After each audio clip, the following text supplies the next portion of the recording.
이번 주 C레벨 라운지 시작하겠습니다. 저희가 꼽은 첫 번째 인물, 바로 최정우 포스코그룹 회장입니다. 최 회장이 사내에서 발생한 성폭력 사건으로 곤혹스러운 상황에 처했습니다. 여직원이 상사 4명으로부터 3년 동안 이 성폭력에 시달린 사건이 얼마 전 세상에 알려진 뒤 파장이 걷잡을 수 없이 커져선데요. 사건을 요약해보면 이렇습니다. 피해자는 포항제철소에서 근무해온 20대 여성 직원입니다. 남성 동료 직원들에게 지난 2018년부터 지속적으로 성희롱, 성추행을 당했습니다. 부선의 유일한 여직원이었던 그녀는 음담패설, 외모평가, 신체 접촉 등 상습적으로 성폭력에 시달려왔는데요. 반면 가해자로 지목된 남성 직원들, 이를 부인하거나 가벼운 장난이라고 해명한 것으로 알려져 공분을 사고 있습니다. 여직원은 경찰에 신고를 했고 언론 보도가 나오자 임직원이 피해자를 방문해 회유를 시도한 정황도 드러났습니다. 이후 피해자는 사택에 사는 선배에게 성폭행까지 당했다고 주장했고 결국 상사 4명을 경찰에 신고했습니다. 소식을 접한 포스코 내부 직원들은 이 충격과 분노를 감추지 못하고 있습니다. 이게 회사냐? 화가 나서 참을 수 없다. 너무나도 부끄럽다는 반응이 직장인 익명 어플리케이션을 중심으로 쏟아지고 있습니다.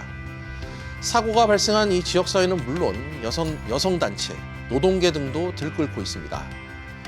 글로벌 기업을 표방해온 이 포스코의 성인지 수준이 이 정도라는 게 한심하다. 가해자를 엄벌해야 한다는 반응들이 줄을 잇고 있습니다. 비난 여론이 거세지자 포스코는 이 김학동 대표이사 부회장이 사과문을 발표했지만 논란을 더 키우는 듯한 모양새입니다. 특히 화면 보시는 것처럼 이 회사 내 성윤리에 대한 인식이 많이 부족하다는 것을 알게 됐다는 표현이 직원들로부터 공분을 사고 있는데요. 그러니까 윗선은 아무 문제가 없고 모두 직원들 성윤리가 부족해서 발생했다는 식으로 읽히고 있어서입니다. 전 근대적인 조직 문화와 노무 관리의 민낯이 드러난 마당에 이를 방치해온 경영진도 자유로울 수 없다는 지적도 나옵니다. 뒤늦게 돌아가는 분위기가 심상치 않다는 걸 느낀 걸까요?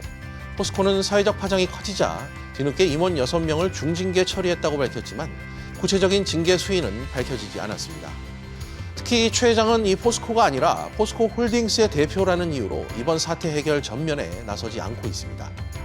하지만 결코 이번 사태에서 자유로울 수 없다고 보는 의견이 현재 지배적입니다. 최 회장 재임 기간 발생했던 이 성추문 관련 사건이 이번이 처음은 아니란 점에서 더더욱 그렇습니다. 지난해 중순 50대 직원이 20대 신입 직원을 성추행한 사건이 벌어졌고 또 광양제철소 직원이 협력사 직원에게 성희롱을 가하기도 했습니다. 평소 직원들에게 강조해온 경영 이념인 기업 시민이 그야말로 무색할 지경인데요. 그게 알려지지 않은 피해자가 더 있다는 주장까지도 나옵니다. 끊임없는 이 사내 성폭력 파문에 회사 안팎에선 최 회장의 퇴진을 요구하는 목소리마저 나오고 있습니다. 그는 과연 이 위기를 어떻게 헤쳐나갈까요?